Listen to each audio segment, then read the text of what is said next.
السلام عليكم ورحمة الله وبركاته.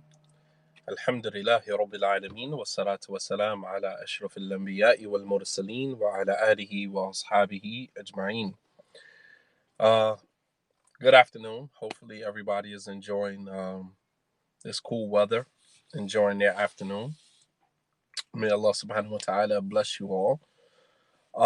Just had a couple of minutes that I wanted to share or basically continue the conversation that we started about self-care and the power of saying no. And I hope that, from the last discussion that, everybody pretty much got what that means and how to use that and practically implement it in their lives. Believe it or not, I was just listening to a lecture today or this morning actually, and the doctor was saying that a lot of stress is linked to, actually when I heard it I was mind blown because I didn't even, I wasn't looking at it from that perspective. But he said that a lot of stress, especially women, a lot of stress that people suffer from today is as a result of not saying no. Did you know that? I didn't even, the thought never even crossed my mind when I gave that talk last week. And when he said that, I just it allowed me to, some things registered with me. And I wanted to connect some dots as it relates to our religion.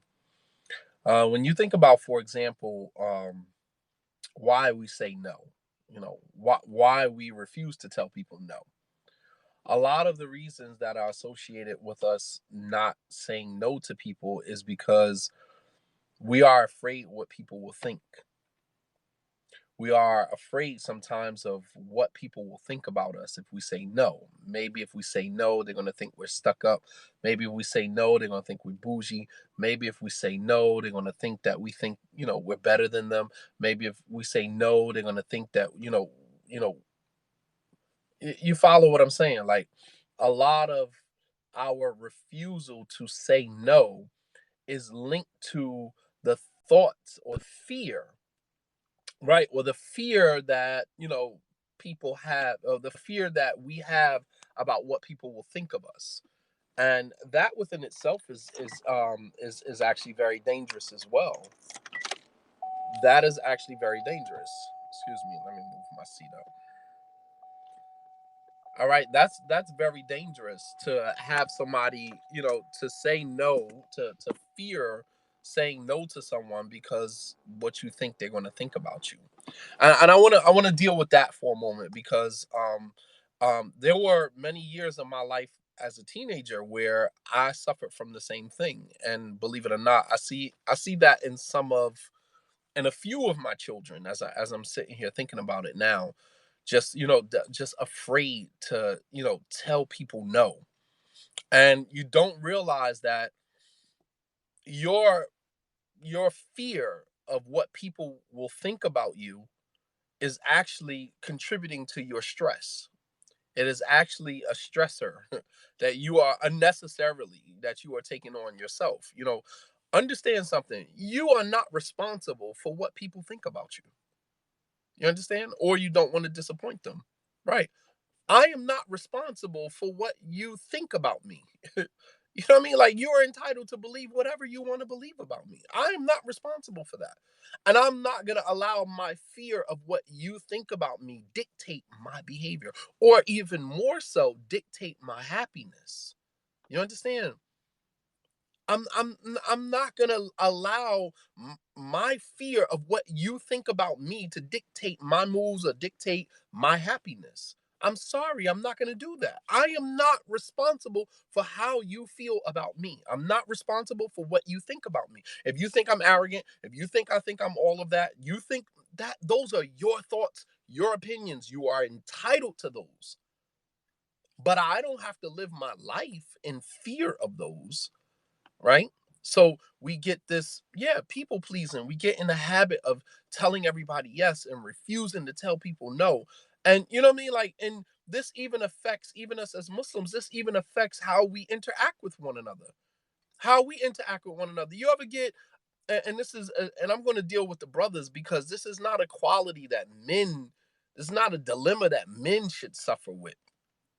Men should be the last people who care about what other people think about them. Unfortunately, we suffer from it the worst. You know what I mean? We suffer from it the worst. And I'll give you an example. You know what I mean? Like sometimes you'll tell a brother, I want to, you want to go here or whatever. Let's go here, and the brothers say, "Okay, I'm going." And then you're texting him like, "All right, where you at? He's not responding. They just don't respond. They just ignore your call or ignore your text. You know what I mean? And just don't call you back. And let me just be clear about it. Philly dudes are famous for that. People from Philly are famous for that. I was in Philly long enough and I've dealt with many brothers in Philly. And I mean, it's not necessarily a Jersey thing, not a North Jersey thing anyway. North Jersey people, they don't really function like that, man. At least not when I lived in North Jersey. I'm from North Jersey and we don't function like that. Like if we don't rock with you or we ain't going somewhere with you, nah, you on your own, man. I'm not going. I'm not going. But brothers from Philly are famous for saying, "I'm going, I'll be there." And then you text and it's like no response, no call, no nothing. It's like, why didn't you just say no from the door? Why can't you just say no? And the sisters are the same way. "Oh, you going to this lecture, going to that lecture. Y'all can't move unless you move in a pack. Everybody got to go in order for you to go. You are not strong enough in your own personality to say, I'm going regardless of who's going. You know what I mean? Like you trying to round up your clique, round up your crew, before you make a decision whether or not you're going. It is a very weak, it's a weakness in your personality. It is a weakness in your personality. Really. And it makes people, especially people like me, it makes me look at you differently. It really makes me look at you differently because all you had to do was say, "No, I'm not going." No, it's just that simple. Right? You care so much about what other people think, and instead of you just saying from the door, "No, I'm not going. Nah, I'm not going. I'm gonna sit this one out. Y'all go ahead." You know what I'm saying? And to hell with what somebody thinks. It doesn't really matter. But it's not confrontation. If you say I don't want to go, you don't owe anybody an explanation for why you don't want to go. I'm just not up to it. I'm a grown man, you're a grown woman, you work 40 hours a week or however many hours a week. Do you really owe anybody an explanation? I don't owe anybody an explanation. I don't owe a soul walking on 2 feet on God's green earth an explanation if I say no. I don't owe you an explanation. You understand what I'm saying? Like, I don't owe, like, understand the power that you have.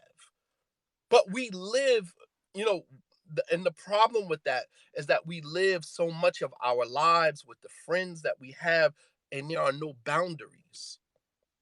Any relationship that does not have boundaries is toxic. Relationships should have boundaries. I mean, like a person should never, you should never feel, forced to tell somebody yes because you are afraid of what they think about.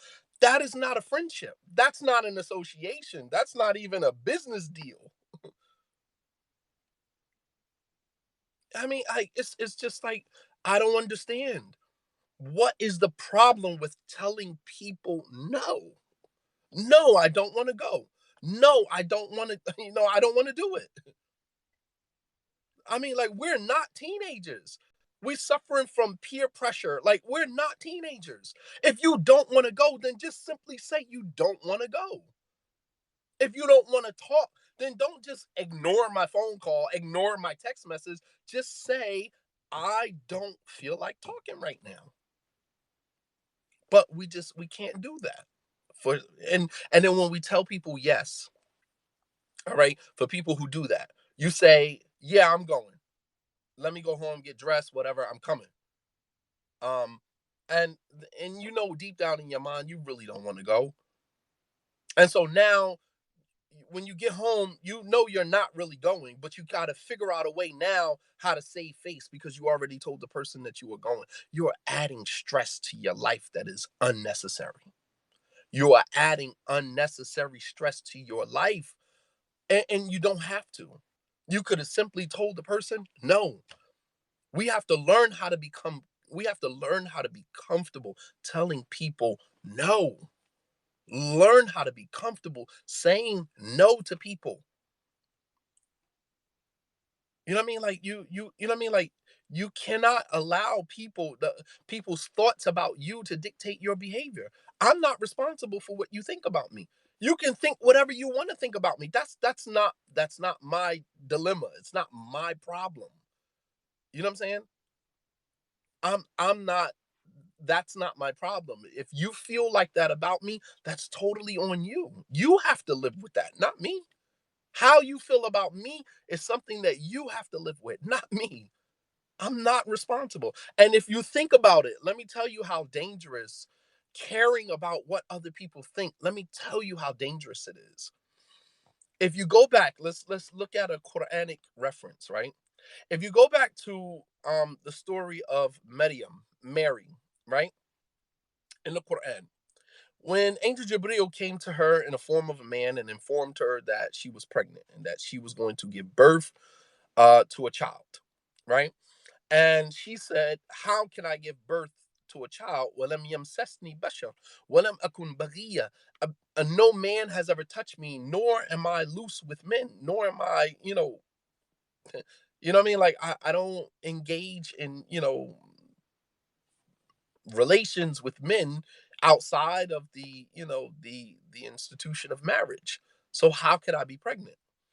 And Jibril said, this is what your Lord has decreed, and is something that is easy for him. Maryam now is left with this information that Jibril kind of just dumped in her lap. Like, you're pregnant with a child, and now you have to take that child back into your community. Miriam's entire fear in that whole situation was what people were going to think about her coming back into the community with this child. Mind you, God already sent you a messenger. This came from God, obviously. The message, as well as the fact that you were actually pregnant, came from God. If God gave you that task, obviously, not every task God puts on our shoulders, not every task Allah subhanahu wa ta'ala gives us is something that, we understand that we can bear at that moment. Obviously, Allah subhanahu wa ta'ala does not put on us more than we can handle. God does not put on any human being more than they can handle, but we only know ourselves in hindsight. We don't know ourselves in foresight. So at the time that we're being tested with the thing, we don't know that we can actually handle it until the situation is over with and we look back and we say, wow, I handled that. I didn't think I could do it. Obviously, because you only know yourself in hindsight. You don't know yourself in foresight. But Miriam's entire dilemma was what people were going to think about her. And to such a degree, she became so worried about that. She said, "Yeah, laytani mittu qabla hadha wa kuntu nasiyan mansiya." I wish I had died before this and been a thing forgotten. I wish I had died, and none of this ever happened, because now I got to deal with what people are going to think about me. This is the fear.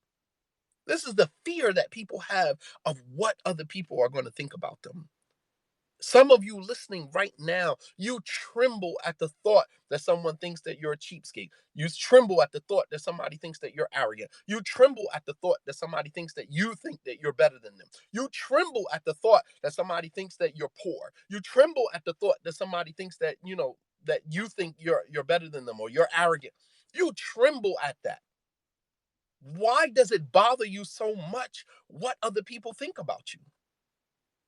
To such a degree that you will say yes to things that you really don't want to do simply to appease the thoughts that other people have about you. You will simply say yes to people and to things and to situations that you really don't want to be a part of simply because you want to escape the thoughts that other people have about you. Maryam said, I wish I was dead and this situation never even happened, so I don't have to deal with, the judgment of the people in my community. This is what fear drives people to. And as a result of that, it forces us to say yes to situations that we really don't want to be a part of, yes to people that we really don't want to be a part of. And as a result of that, we take on more stress. And the doctor, his name is Gordy Marte, right? He's a Hindu, but he doesn't follow the American script of academia. What I mean? He thinks outside the box, right? He thinks the system is part of the problem, whereas people who have been indoctrinated and educated in the American school systems and higher learning systems, they always think that the people are the problem. Whether you're a mental health psychologist, mental health, clinician, it's always you're diagnosing this person because this problem, that problem, but you never look at the system as being part of the problem. That is the problem with American education. That is the problem with Muslims who go into these institutions and come out, and you're trying to diagnose the Muslim community as if the society, the environment, and all of the outlining factors do not contribute to a lot of the issues that we suffer from. Your job is to attack the system, not attack the people. So you got mental health clinicians, graduating with PhDs, and then come back into the Muslim community trying to, psychoanalyze, the Muslim men, and it turns into feminism. It turns into, male bashing. It turns into, the masjids are, toxic, and while that might be the case, there are bigger issues. When you get to PhD status, your job is to go after the system, not go after the people who have been affected by the system. Because when you attack the people because you got a PhD, you become part of the problem now. You understand? You become part of the problem. You got Muslim scholars with PhDs in secular degrees telling Muslims in conferences and lectures to go get their children vaccinated. Meanwhile, they can't give, first of all, if they tell you to go get vaccinated, they can't give you one ingredient in the vaccination. Second of all, don't you know that there's human DNA in the vaccines? There's human DNA in the vaccines, and you're in a public lecture setting telling Muslims, ignorant Muslims who don't know no better, to go get their children vaccinated. You stand by the vaccines. It's like, are you serious? Give me one. Give me one ingredient in the vaccine, genius, since you know so damn much. But you become part of the problem. You become part of the problem. If you graduate from a higher learning institution and you got a PhD in any science, and you don't now start turning towards the system and begin to find fault with the system and what the system is imposing on the people, and instead you start to attack the people, you become part of the problem. And I don't support anybody. I don't care who you are. I don't support that. The system is the problem. The people are not the problem. We're just victims. We're just victims. So so my point is, he doesn't necessarily follow that script.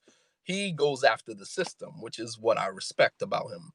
But he said that there are a lot of women today that are suffering from multiple sclerosis in today's time, and that is as a result of stress, being overwhelmed with stress. Women have now become the direct recipients of a lot of the stressors that are out there. Whether it's the financial burden that has fallen on the shoulders of many women who have been abandoned by men or not being financially supported by men. Think about a woman who has to get up and go to work, right after she has a baby. She has to carry all of the financial burden of her family. Meanwhile, you didn't have the children by yourself, but you're carrying the weight all by yourself. All right. So she's dealing with the financial burden. She deals with the emotional burden of catering to all of her children. Think about a woman, man, who's, has 4 or 5 children, and then got to come home, help this one with homework, help this one fill out his college application, help this one with this. And meanwhile, she didn't make the children by herself, but she's carrying the emotional burden that comes with that. So it's the emotional burden, the financial burden. You know what I'm saying? And then you got to go to work. You got to deal with the politics at work and everything that comes along with that. You know what I mean? Like and then, you're dealing with all of it. And so women are, at greater risk for a lot of, these stressors. And women, more importantly, have to learn the power of no. You constantly, yes, putting everybody first and putting yourself last.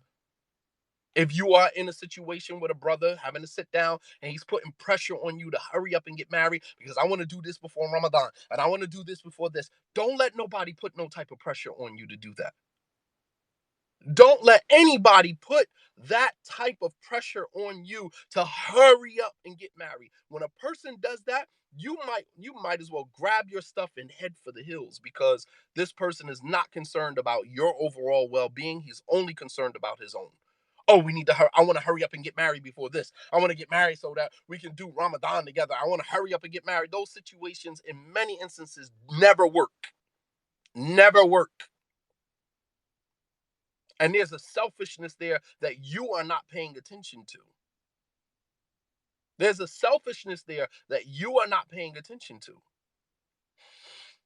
Don't let anybody put any pressure on you to do something that you are not ready to do. The wali, the wakil, the brother, oh, y'all might as well just go ahead and get married, and we'll work all the details out later because I don't want y'all to fall into anything haram. Nah, man, I'm not.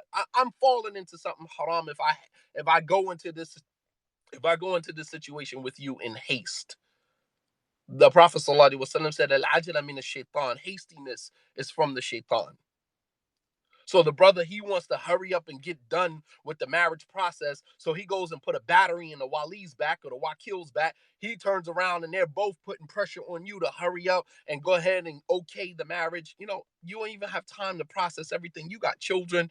You got, your home. You want to hurry up and move you out of your house, move all of your kids into one. Like, come on, man. Are you serious? Are you serious right now?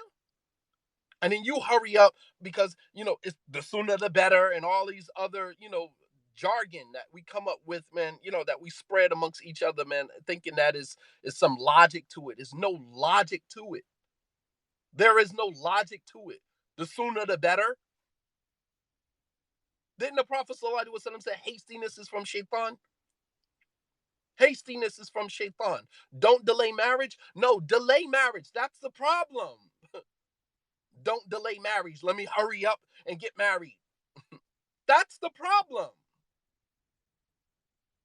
Because if you look at the ratio of marriages that people have gone into hastily, look at how long those marriages last. Look at how long those marriages lasted. How you go into something is usually how you come out of it. You go into it quick, you're going to come out of it quick. You go into it taking your time, weighing your pros and your cons. The Prophet ﷺ said to Ashaj Abdul Qais, he said, inna fika khaslataini yuhibbuhum Allah, al-hilmu wa anat. You have two qualities that Allah loves. Al-hilmu, tolerance, wa anat, and you're patient. You're deliberate in your decision making. That's something that Allah subhanahu wa ta'ala loves. Allah loves when you take your time. And when you take your time, the reason why Allah loves it, because Allah is a factor in it. Allah is a factor. When you move fast, your desires now becomes the navigation. Allah is not a factor in that. We say that I just want to fear Allah. I want to hurry up and do the right thing. Yeah, but you know what I mean? Like, time will tell whether or not you are doing this for Allah subhanahu wa ta'ala. Time, will tell. Don't let anybody put any pressure on you to do something that you are not ready to do. Learn the art of no. Learn the power of no. Learn to say no. You can begin to reduce a lot of the unnecessary stress in your life. You know that you've been at work all week, you're tired, you need rest. Especially if you're past 35, rest, is essential. Sleep is essential. It's essential. And this person, oh, there's a lecture, there's a conference, there's this, there's that. I mean, to be honest with you, the last thing we need is another lecture. Yeah, I mean, for most. You know what I mean? Like, and you have to be able to say, no, I need some rest. Oh, it's the sunnah, akhi. We're going to learn knowledge, come benefit, whatever. Well, we live in today in modern times. Technology runs the world. I can get it on CD. I can get it, sent to me on MP3, whatever. I don't have to be there physically. My body has a right over me. My Lord has a right over it. I've been missing Sunnah prayers all week long. You know what I mean? I'm barely holding on to the daily prayers. Weekend comes, I got some extra time. I want to make some extra Sunnah prayers. I want to make Salatul Duha. You know what I mean? Like I want to make some of the Sunnah prayers that I've missed that I don't have the luxury of making during the week. If that's okay with you. If that's okay with you. You have to learn the art of no. Oh, you need to hurry up and get married. No, I just got out of a marriage 6 months ago. I just got out of a marriage a year ago. How much time do you need? Let me decide that. Let my body decide that. Let my mind decide that. Because as the doctor mentioned, if you can't, if you don't learn how to say no verbally, your body will say no physically. Your body will start shutting down on you. The stress will take toll on your body. Prophet Yaqub alayhi salam, he went blind out of stressing over the loss of his sons Yusuf and Binyamin. That is the degree that stress, worry, anxiety, this stuff will take you to levels that you can't imagine. You will literally start to begin having early stages of a stroke and you don't even realize it. You start feeling the tingling in, maybe the left side of your arm or the right side. You don't even realize what's actually happening to you. You are stressed out. And when you are stressed, you're not in a position where you can actually receive. So going to lectures, going to listen to people speak about Islam, while that sounds good, you're not really learning much. You're not really learning much because the part of your brain that is ready to receive information, you don't even have access to it because you're stressed out. You're in defense mode. You're in survival mode.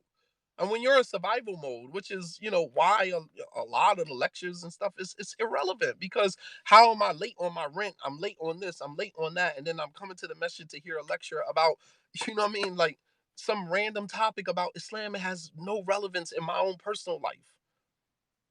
It's just an overload of information. Overload of information. You got to learn how to pick and choose what is relevant to you. But first and foremost, learn the power of saying no, self-care. Stop putting yourself in situations, man, where you are contributing to your own decline of your health, your mental health, your spiritual health. Especially saying no when somebody is inviting you to do something haram. Send me a naked pic. Send me a picture of you like this. I can't really see you with your overgarment on. Like, let me see this or let me see that. No, no, I'm not going to do that. I'm looking at this is self care. Why would you ask me to do something that would jeopardize my relationship with Allah subhanahu wa ta'ala? Why would you ask me to do something that would jeopardize my relationship with God? That means that you are not a part of my self-care continuum. You're not a part of my self-care, you know what I mean? Like you're not a part of that process. You're actually the antithesis to my self-care because you're asking me to do things that will contribute to my spiritual, downfall or my spiritual decline. You have to learn the art of no. No can be very powerful, very powerful. And not using it can be very detrimental. So this is what I wanted to present. Understand you are not responsible for how people think about you. You're not responsible for other people's thoughts about you. You are not responsible for that. So whether you say no or you don't say no, they're going to think what they're going to think regardless. It doesn't really matter. They're going to think what they're going to think regardless. It doesn't matter. And as Abdullah bin Mubarak rahimahullah ta'ala, he said, رضا الناس غاية لن تدرك ورضا الله غاية تدرك. Pleasing people is a goal you can never achieve. You will never be able to satisfy everybody. You will never be able to make everybody happy. Pleasing people is a goal that you can never achieve. But pleasing Allah subhanahu wa ta'ala is a goal that you can always achieve. Pleasing Allah subhanahu wa ta'ala, pleasing God is a goal that you can always achieve. God doesn't have, great expectations. Allah subhanahu wa ta'ala's expectations of us is based upon our capacity individually. Allah doesn't have one general, like expectation of us. Everybody's expectation is based upon the capacity that He gave you. Whereas other human beings, they don't see it like that. Their expectation is that every time they ask, you should say yes. Learn the art of no. Your husband asks you to do something haram, or your wife asks you to do something haram. Say no. No, I'm not going to do it. No. Stop trying to please everybody. Stop trying to make everybody okay with you. Some of us spend our entire lives avoiding confrontation at all costs. Some of us we boast, I've never been in an argument, I don't argue, I don't do this, I don't do that. You are non-confrontational. You don't want any confrontation at all. And you'll do whatever it takes to avoid confrontation. Sometimes confrontation is unavoidable. Sometimes it's unavoidable, especially when you understand the power of no. No. And I don't care what you think. I don't care how you feel afterwards. Me saying no is more important to me than how you feel about me after I say no. You understand? Me saying no to you is more important to me than how you feel about me after I tell you no. There was a time in my life, even as an imam, as a speaker, a preacher, there was a time when I thought I couldn't deny anybody an email. Anybody that sent me an email, I had to respond. Anytime somebody asked me a question, I have to respond. And then at some point in my life, I had to realize that, you know what I mean? Like, you don't own me. Oh, you're supposed to be a student of knowledge. Okay, so does that mean that every time you ask me a question, I'm supposed to respond? That's your expectation. And I'm sorry, I am not here to fulfill your expectations. I am not here to fulfill your expectation. So I can tell a person no today and feel nothing. I can ignore email, I can ignore anything and not feel anything. There was a time when I used to allow people to shame me into responding to their messages. Oh, you're a student of knowledge. Well, what did you go to school? What did you go study for? Because, you're supposed to be teaching the ummah. And I allowed people to impose that on me. I'm like, yeah, well, I did go study, but I went to go study for me first. I went to go learn Islam for me first. The first one that is responsible for the knowledge that they have is the one who acquired it. I am not here for you. Don't ever impose that on me. I had to tell another, student of knowledge the same thing. We were at a lecture and he's responding. I backed out of the questions. I'm like, I'm not answering no more questions. Period. The night is over. Like, it's after Isha. I gave an hour and 20-minute lecture, which was longer than I was supposed to. You know what I'm saying? Like, no, I'm not answering any more questions. I answered 2 questions after it was over, and I backed away from the table. I'm not answering any more questions.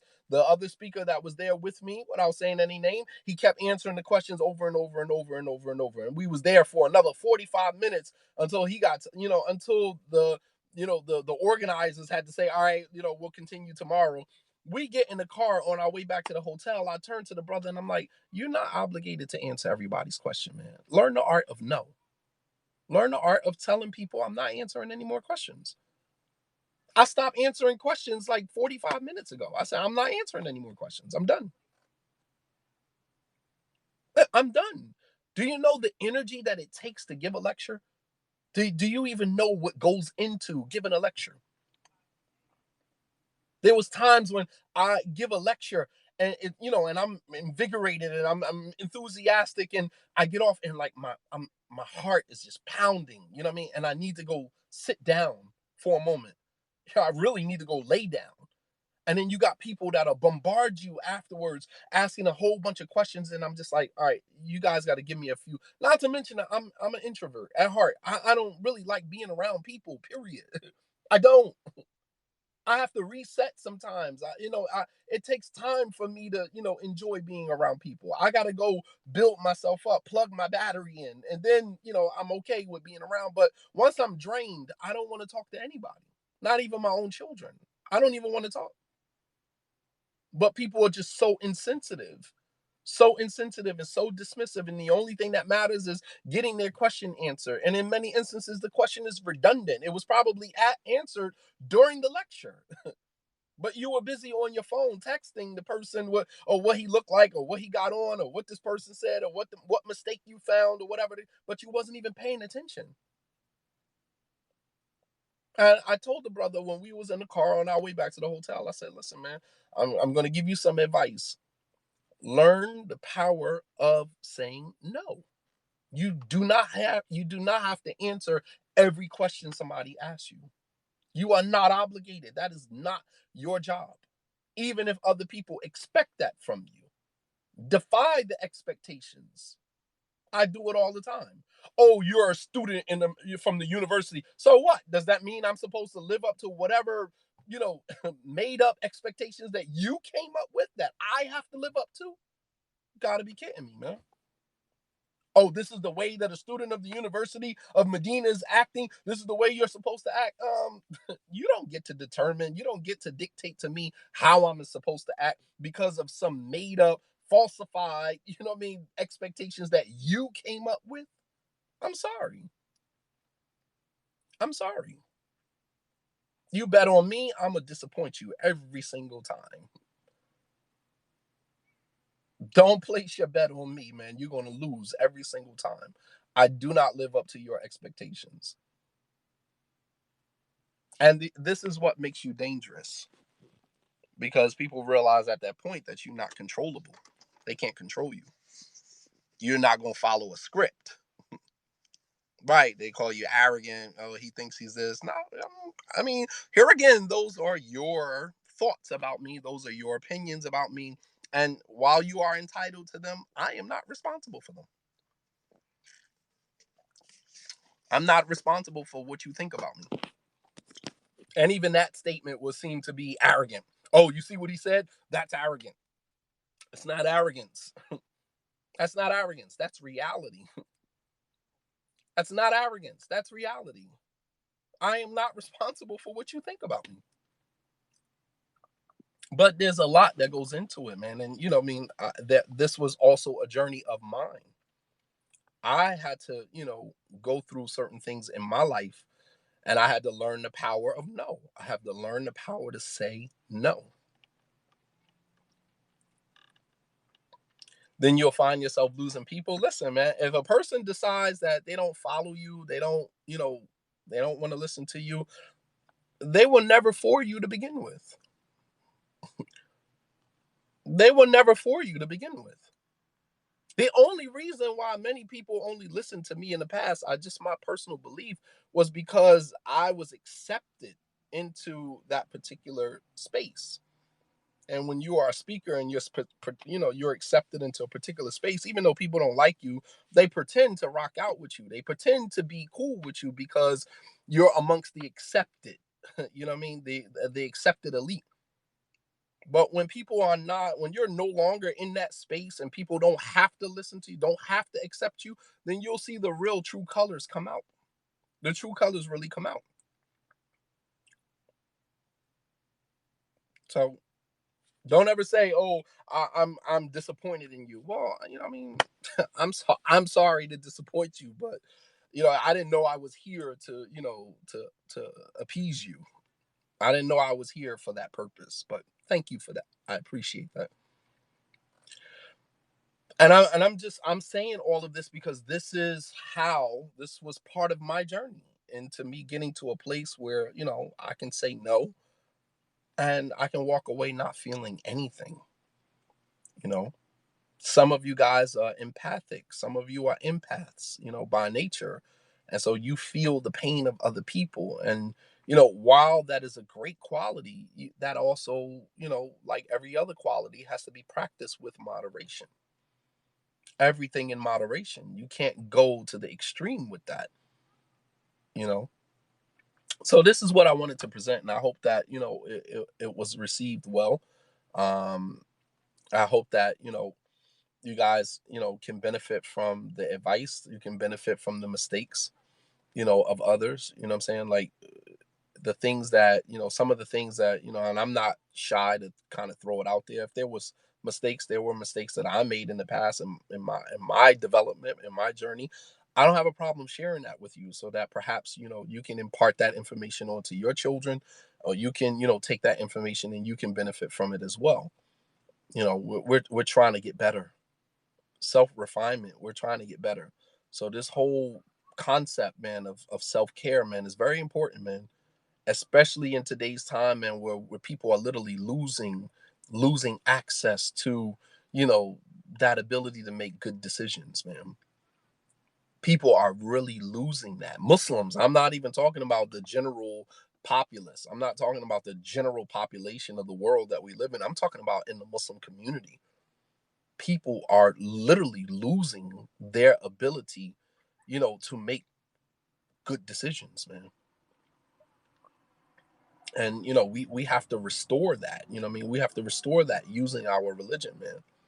Just giving you some technical information from the Quran and the Sunnah, while that is great, that has to be explained to you, how to process that, what's the blueprint for practical application, how do I apply that.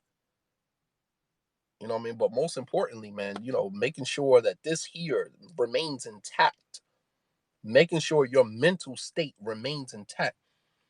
And you have to put up walls, you have to put up boundaries to protect yourself, man. And a boundary to protect you is no. No is a protection. Trust me. No is a protection. Telling someone no can be the difference between life and death. It can be the difference between paradise and hellfire. You know what I mean? It could be the difference between, your grave being made spacious for you as far as the eye can see, or you know what I mean, your grave closing in on you and smashing you, squishing you together. You know what I mean? Like, a simple no. A simple no. Understand how powerful that is. So I'll just take a couple of minutes. If there were any questions or comments about what was presented, I'll take a couple of minutes to address any, if you have them. Any questions or comments?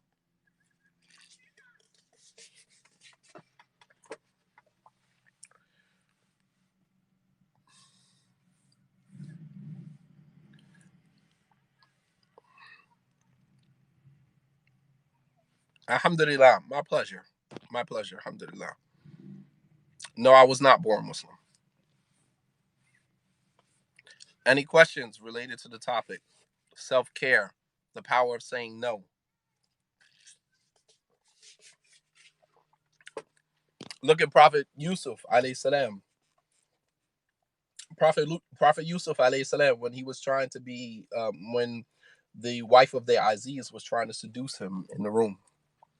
Here's a woman of status, in the society, a woman of status, a woman, from the upper tiers of society. And she's trying to seduce you from the lower tiers of society, a servant at best. And Yusuf alayhi salam, he had the power, he mustered up the courage to say no. She caught him in a room alone. How many men would be able to resist that type of temptation? How many men would be able to resist that type of temptation? That a beautiful woman of high social status, socioeconomic status, corners you in a room, and she's coming on to you. How many men would actually have the power to say no? And Yusuf, in that very moment, he said no. قالت هيت لك قال معاذ الله إنه ربي أحسن مثواي إنه لا يفلح الظالمون. She said, hey Talek, come on. And Yusuf said, قال معاذ الله. He said, no, God forbid. I can't do this. Your husband raised me. I was raised in the house of your husband. I can't do this. In addition, those who engage in behaviors like this will never be successful. He understands the blueprint for success. Some of us, we dip our toe, in behavior that we've seen the end result. We've seen the end result of that behavior, but we'll dip our toe in it anyway to see if it'll really happen to us. When you understand the blueprint, you understand the blueprint for success, you follow it. You don't deviate from that. There can be no success that comes to a man who sleeps with the wife of another man. There's no success that can come to you in your life for doing something like that, or to even entertain, the desire of that woman. There's no success that can come to you if you do that. That will eventually catch up to you. He said, "Innahu la yuflihu dhalimun." The people who do sinful behavior like that will never be successful. I don't have to dabble in it to see if I will get away with it. I know what this leads to. And he understood the power. I mean, like, we can give example after example after example of the power of saying no. Even when the king was releasing him from prison, Yusuf said no. Here again, as I spoke about last week, not everything, not every blessing that is given to you, you have to take it. Not every blessing that is even given to you, you have to take it. The king was releasing Yusuf from prison. You're free to go. And Yusuf said no. Not until my name is clear. Not until y'all go back to those women who tried to seduce me, who plotted against me, and you clear my name, reputations, everything. It means everything to me. To such a degree that he refused to leave prison. He said no. Here again, the power of no. Because what would have happened if Yusuf had just left the prison without clearing his name first? What do you think would have happened if he would have just left the prison, taken the gesture that the king was extending to him? What would have happened to Yusuf? The women still dangling, they can still dangle that over your head. They can still dangle that over your head. You understand? This is why you own your mistakes. When you own your mistakes, nobody can use them against you. Yusuf said, "No, I'm not going to leave prison until you go clear my name." You understand? Right. So many young girls have been taken advantage of because they didn't say no, but they wanted to. I give you a clear example, right? The guy likes you. This is for any of you guys who have teenage daughters, right? The peer pressure in that particular stage of their development is very important to them. All right. Peer learning. They learn from their peers and being around, their peers, and the pressure that comes from being with their peers. So the girl knows a guy likes her. God forbid she's a Muslim girl. She knows that the guy likes her. So what she does, and rather than saying, I'm Muslim, I can't do that, she succumbs to the peer pressure of her friends. Go ahead, take off your hijab, show them your hair. Your hair. They know what your hair look like, so they're trying to convince you, to take off your hijab, show him what you look like. And of course, as young boys, young men, 14, 15, 16, 17 years old, we're very impulsive. Boys in that stage of their development are very impulsive. They don't know self-control. The impulsivity is beyond what they can, in most instances, even those that grow up in a home with two parents. Boys are just naturally impulsive. That is that reptilian side of us. You know what I mean? That animalistic side, the impulses. We have very little control over that. And given the right situation, our daughter, your daughter is in a room alone with a boy, and he's tugging at her shirt, tugging at her pants, tugging at her hijab. She knows that it's wrong. She knows that, but she doesn't want to deal with the backlash that, if I tell this guy no, he's going to go back and tell everybody I'm a virgin. He's going to go back and tell everybody I fronted on him. He's going to go back and tell everybody, what I mean, I didn't want to do it. And so you unfasten your pants, you pull your pants down, you let him, and you're not even really enjoying it, because as a woman, girls, y'all kind of see the whole picture. Boys, we live in the moment. We live in that moment. So it's, what I mean? Like, it's, instant gratification right then and there in that moment. I'll deal with the consequences of that later. But we're not thinking in terms of this being morally wrong. You understand? Boys in that particular phase of their development, they don't think like that. They're impulsive, which is why they steal, they go out, sell drugs. It's just an impulse. They're just satisfying an instant gratification. They're not thinking about consequences. They're not consequence oriented, especially if they grow up in a home and there's not two parents there. They don't understand consequences. They don't have a concept of consequences. God forbid he's raised by a single mother who, trying to do her best, but at the same token, coddles him, makes him feel entitled. So he has this entitlement that every girl that he's with is supposed to go all the way with him, right? That's a sense of entitlement that some boys have. And that entitlement was given to them by their mothers, by their aunts, by the other women in their family, by constantly telling them they're so cute, they're so handsome, or you're going to be a heartbreaker, or you're going to be breaking girls' hearts, and blah, blah, blah, blah, blah, blah, blah. You know what I mean? And this is the type of stuff that goes into his mind. And he thinks that every time he engages with a girl, she's supposed to let him have his way with her. It's a sense of entitlement. Yes. Hell yeah, that's how it happens. That's exactly how it happens.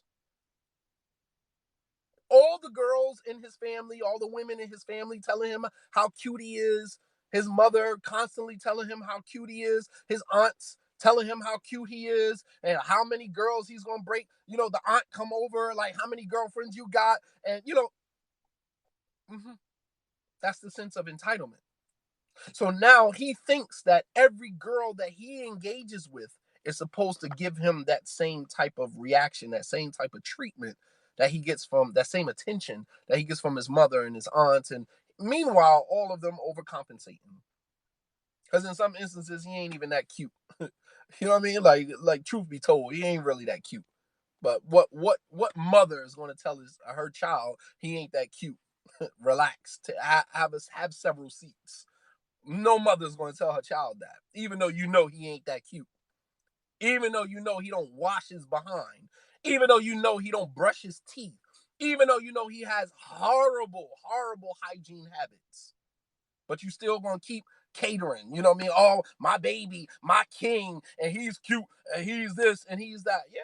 So every time he engages with a girl, there's this sense of entitlement. So here, your poor Muslim girl, right? Your poor Muslim girl in a room with the same kid. She don't want to do it. She don't want to go that far. Maybe she wanted to, she's women calculate. I'm gonna go in here, I'm gonna kiss him a few times, and I'm gonna let him rub on my breast, and then we're gonna stop. Women calculate. Men don't calculate like that. We go in, I'm going all the way. I'm a smash. That's how they think. That is how they think. And once it gets heated, she really wants him to stop. He doesn't want to stop. She doesn't want to tell him no because then she has to deal with the rejection afterwards. Oh, you didn't let me smash. I can't deal with chicks that, still acting like girls or still acting like kids, right? So now this is the reverse psychology. So you're 16, you're 17 now. You should be having sex at this point, not still acting like a 12-year-old, girl who just want to kiss and touch. No, you're 16 now, 17 now. We should be having sex now. So I don't want to deal with, girls who still acting like little girls. And so now he shames her. So, and she knows that this is coming. Her girls are going to contribute to the shame as well. The girls are going to come and be like, "You didn't let him smash? Oh, come on, why you do that? Like you should have just let him hit it." Blah blah blah blah blah. They're going to contribute to the shame. So she already knows that all of this is waiting on the other side of the no. So rather than say no and deal with that, she allows him to have his way with her. And then she has to walk away dealing with the fact that she is just another check on the boxes of women that he done smashed. And she knows that. She knows it. You're just another check. Here again, no. And I mean, that doesn't mean by saying no that there's not going to be consequences to saying no. It does not mean that saying no is always going to have great consequences. It's not going to have great consequences. I have said no in certain situations, and certain doors have closed because of me saying no. I am not invited back to certain places to speak because I simply said no. No, I'm not going to do that. Oh, we want you to fundraise. We want you to do this. No, I'm not doing that. That's not what y'all brought me here for. Oh, okay, cool. So you can do your lecture. We'll give you your stipend, and then you can leave. Cool. Never invited me back again, and that's okay. I stood on principle. And if anybody leaves your life simply because you said no, they didn't deserve access to you to begin with.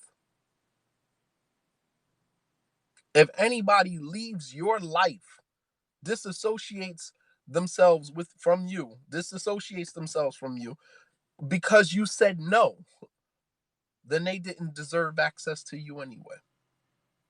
You are a privilege. You are a privilege.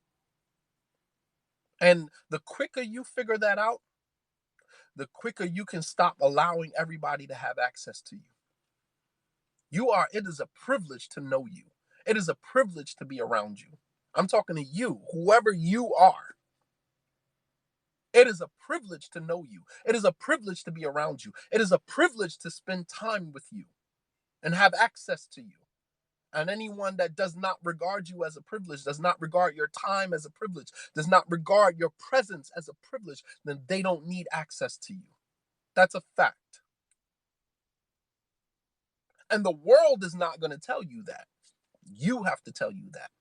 The quicker you figure that out, the quicker you can begin to eliminate all of the unnecessary people and the stress that they bring along with them in your life. You understand? You are a privilege. It is a privilege to know you. It is a privilege to be around you. It is a privilege to have you, have access to you. And some people just don't appreciate that. But they don't appreciate that because you don't appreciate that. We teach people how to treat us. We teach people how to treat us. Don't ever give somebody the keys to walk over top of you and then complain about the footsteps on your back. You understand?